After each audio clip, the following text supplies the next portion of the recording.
I want to welcome today Dr. Lindsay Benedik, and she is a doctor of pharmacy and a faculty at Wright State School of Medicine.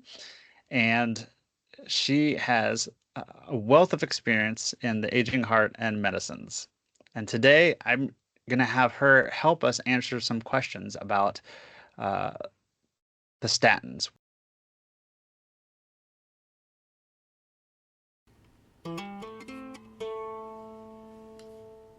The first question we had was, what are some of the risks or side effects with those, and when do they happen? Are there anything we can do to kind of reduce the risks of those or um, watch out for them? Well, so when we're thinking about statin side effects, the most common thing everyone thinks about is muscle pain and weakness, and they're always worried about myalgias and it's going to destroy my muscles. There's been several studies that have kind of shown what it's called a nocebo effect, meaning that a patient is told that this medication can cause this, and now every single ache and pain that they have is related to their statin therapy. In reality, the number of patients that truly have statin-induced muscle pain is very small. That being said, it should be explored as an option, but also rule out other things. Like, for example, if you are out pulling, weeds in your yard or things like that, yeah, the older you get, the more likely you're going to have some aches and pains, especially if they're muscles you haven't used in a while. So that's kind of one of the other things. Some patients do complain of like digestive issues, so like diarrhea, constipation, bloating, and things like that. But most patients develop tolerance to that over time. There is some evidence, and this is very rare side effects, that these medications can cause damage to your liver and long-term muscle damage. That is incredibly rare. But your doctor will usually monitor your liver function tests a couple times a year just to make sure that there's nothing wrong, but also ruling out other potential issues with regards to these medications. But overall, the balance of the risk of these medications to the potential benefits generally are in favor of the benefits of these medications, particularly as a patient's cardiovascular risk goes up. Yeah, so with those, the muscle and the liver, when are they most likely to happen and how are they detected? So muscle pain is hard because like I said, that's usually just patient reported. So I'm starting to feel these cramping in my lower extremities, or I'm doing this. A lot of that is up to the provider, whether, physician, nurse practitioner, et cetera, kind of teasing out what led up to that and looking at the time frame of the medication when it started. The thing with the muscle pain and weakness related to statins is it can happen at any time. So it's not, it can happen within the first several days. It can happen after several years. Some of that has to do with changes in your overall body composition and things like that. The liver damage is incredibly rare. When the statins were first hit the market, they were much more concerned about this side effect based upon clinical trials. But the more use these medications gained, the more they realized that, oh, these probably aren't as bad for the liver as possible. The liver damage typically can occur at any course. The longer the patient's on it, the higher the risk potentially becomes. But overall, the way we would potentially detect this is by doing something called liver function tests. So they would evaluate that with your annual blood work and things like that, just to kind of see, is there any change there? Most of the time, anytime you see changes or elevations in these tests, your physician may stop the medication for a period of time, retest those values to see, did they come down back to normal? And that kind of is an indicator of whether or not the medication was a contributing factor to the change in those values. And like I said, most of the time that is reversible once the medications are stopped. Great. Okay. And that would be the same as for the muscles, Yep. reversible. Yep. Okay. And, really, we only stop the statins for the muscle pain and weakness if we see actual destruction of the muscle. And that's a serious complication called rhabdomyolysis. And that usually leads to kidney damage. Those are more extreme cases. And so the statin therapy would be stopped and like unlikely to be resumed. Changing the statin, so changing from one statin to another can also reduce the likelihood of muscle pain because everyone responds a little bit differently. Yeah. Okay. Does there seem to be one that's more common for those muscle breakdowns than the others? So from an actual like rhabdomyolysis, I think most of the medications carry that risk. The two of the statins, so pravastatin and rosuvastatin, um, tend to have a lower incidence of the muscle pain and the weakness. So if I have a patient who's say on like a torvastatin or Lipitor, and they're complaining of these, instead of just stopping altogether, I may change to one of these other ones that might be a little bit better for a patient, or I shouldn't say better, but more likely to not cause those issues. There are other strategies to kind of mitigate this discomfort if it truly is related to the statins, like changing to every other day dosing of certain of these medications. So there's a lot of strategies that can be employed should a patient experience these. But the number one thing to think about is what else could be causing these problems, because we don't want to attribute these side effects to a medication without exploring what are some potential issues, because you could miss other complications of other diseases or things like that by just describing it just to the medication. Yeah. Especially things like drug interactions, new drugs that may have been started, and Yes.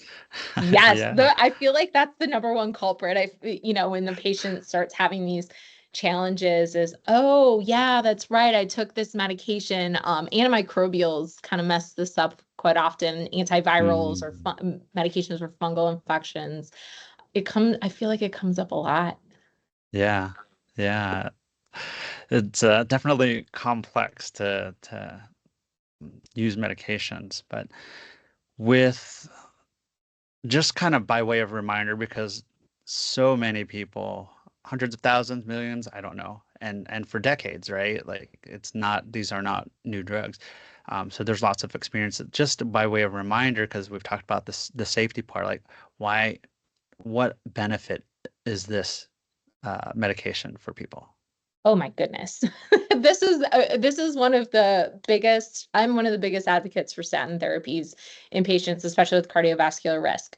Several of these medications have been shown to do something called stabilizing your atherosclerotic plaques. So when you have elevated cholesterol, over time, that cholesterol kind of builds up into your arteries, especially within your heart, right? And so what can actually happen is um, these plaques can be what we call unstable, meaning a little bit of pressure or a little bit of change in the pressure within the artery can actually cause it to rupture, and that's what we causes the heart attack. Um, Several of these medications, or rosuvastatin is probably the one and the most commonly cited for this, can actually stabilize these plaques and actually make them form a better cap on it, so that even if there is pressure changes within the artery, it will be less likely to rupture and cause a heart attack. That also being said, statins can actually reduce the incidence of those plaques. So if you have a younger patient who has elevated, cholesterol, we give these medications to hopefully prevent them from forming these types of atherosclerotic plaques within their vasculature and reduce their risk of heart attack. Early on, the studies really said, the improvement in mortality, meaning the incidence of death, it was like 5 years. Now that time frame keeps shrinking and shrinking. We're talking 3 years, and now even early signs in the first several months of therapy, we can start seeing improvements in longevity and things like that.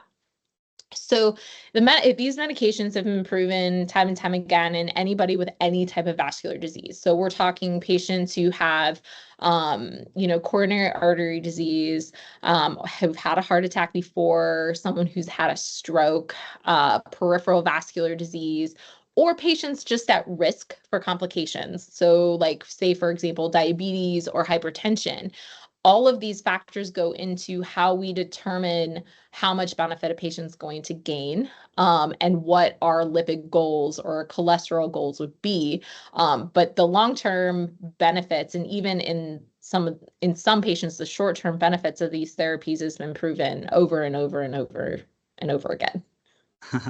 Great. Yeah. And so a lot of the early studies, were a year long, 10 Mhm. years. We certainly looked at 10-year cardiovascular risk.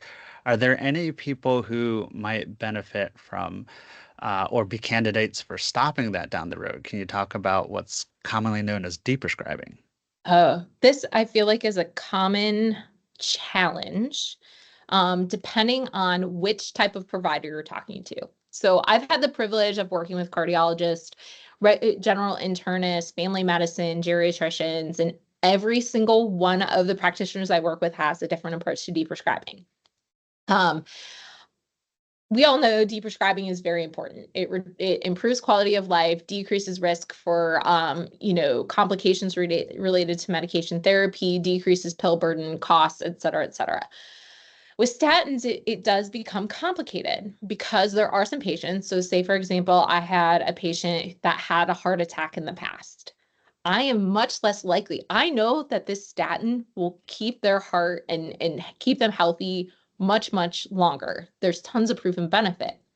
Now, say, for example, I have an older individual that had elevated lipids as a young adult.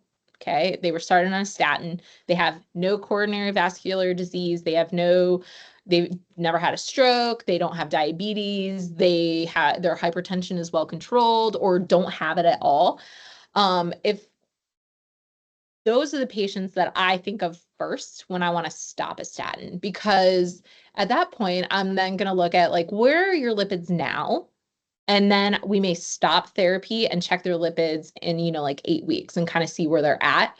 There are tons of risk calculators out there. Unfortunately, a lot of them aren't validated over certain age points, generally 75.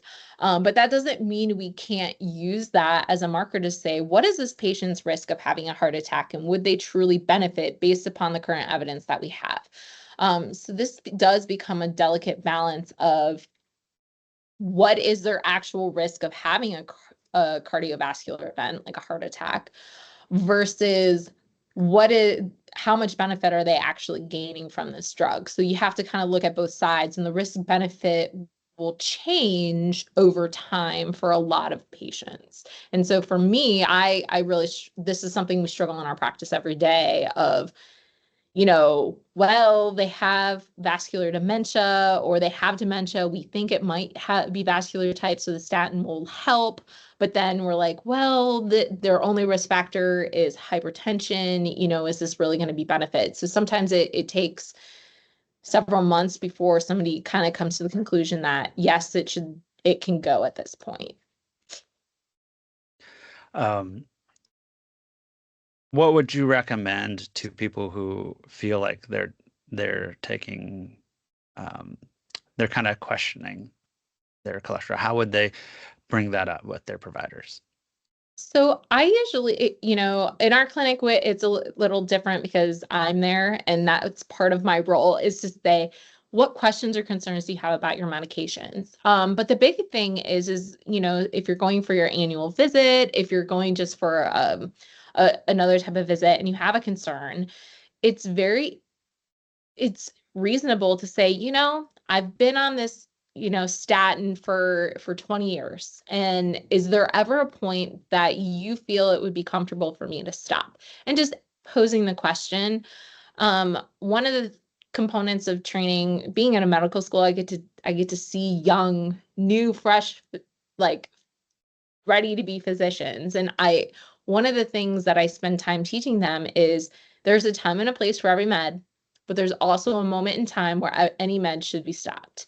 And so I always remind my learners, whether they're students, residents, or fellows, and even some of the attendings, to say, at every visit, you should be asking the question of, is this med appropriate? So if every physician approached it that way, a patient bringing up like, do I really need to be on this? They should be prepared to answer that question. And so it's completely appropriate to just say, I've been on this for a while. I'm not how long do you think I should be on it? Is this going to be a forever med, or is there a time when I could consider stopping?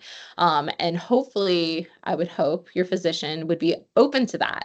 If you don't feel comfortable talking to your physician, seeking out a pharmacist. There are several pharmacists that do consulting with individuals privately. You can ask your pharmacist at your local pharmacy. We all have different levels of experience and expertise in different areas, but that could be a good starting point for them to help guide you based upon your own individual medication list, and also, your comorbid conditions and anything else that the physician may need to consider when deciding whether or not to stop these medications. Great, thanks. Yeah, it's interesting because there's another video that I did. I talk about reviewing medications once a year and the reasons for that. And one of the principles that came up that you mentioned was that risk benefit changes. Another is that evidence changes. So that kind of segues us into this next thing is there's a new calculator for heart risk out there. And so even, 40 years ago, 20 years ago, you might have had one risk calculator that said you were at a certain level of risk. And now there's this new one that they're sort of trying to figure out its place. Can you talk about that for a little bit? So it's still evolving. It hasn't made it into the guidelines yet. We always tell like evidence-based medicine in the guidelines. But what I love about this one is that it does talk about individuals up to 79 years old. So little improvement there. But it takes into consideration a lot of other things. So driving factors like your EGFR, which is the measure of your renal function, which I find to be very valuable because I think one of the things we forget is patients with chronic kidney disease are also, it's usually resultant from some of these vascular complications. And sometimes I think we forget that. Okay, we don't really, but we need to be more certain to incorporate that into how we're evaluating our patient's risk. There are some other things that they are evaluating with regards to like A1C. Is the patient's diabetes well controlled? Has it been well controlled? Because that may change your risk for these complications. So what I find, I've only had the opportunity to use the calculator a couple times in clinic, but it does look at several things of risk of coronary vascular disease just in general. It looks at your risk of ASCVD and also your risk of heart failure. So it's able to calculate your risk of several different variables. And it categorizes, at 10 years, your risk is either low, it's borderline, intermediate, or high risk. And I'm still playing with it and kind of seeing how this plays out in my own practice. But so far, I've been pretty pleased with, there are patients that I thought were higher risk that maybe aren't, but then patients who in other calculators are not quite as high risk they're saying, "Ooh, maybe you should reevaluate that decision making." So I do think it's going to play a big role moving forward with regards to how we evaluate patients, especially as the risk changes over time. Okay, great. Yeah, so I mean, a lot of those risk factor calculators can be important data points for treatment decision making. Um, do you know if it's responsive to non-drug? Like if someone were to make lifestyle changes, would that bring their risk down some, for It example? does. Um, I'm looking at it now. Yeah. It doesn't really talk about it. And this is really to look at the prevent online calculator is more looking at patients for primary prevention. So patients without underlying disease. So if they already had, a heart attack and things like that, those patients are in their own little boat of risk. But it doesn't really highlight per se, um, change of risk, but it does say it's more of a guide to say, well, this patient is at moderate risk or like borderline risk, so lifestyle interventions now would help with long term. So it kind of gives a little guidance more of lifestyle versus when you should start considering pharmacotherapy. Fantastic. Thanks. Do you have any last things that you'd like to comment to wrap up? I don't think so. I think we've covered a depth of information. Yeah, quite a bit. Yeah. Yeah. Well, I always appreciate our conversations for sure. I know. And thank you for being on and sharing your knowledge and experience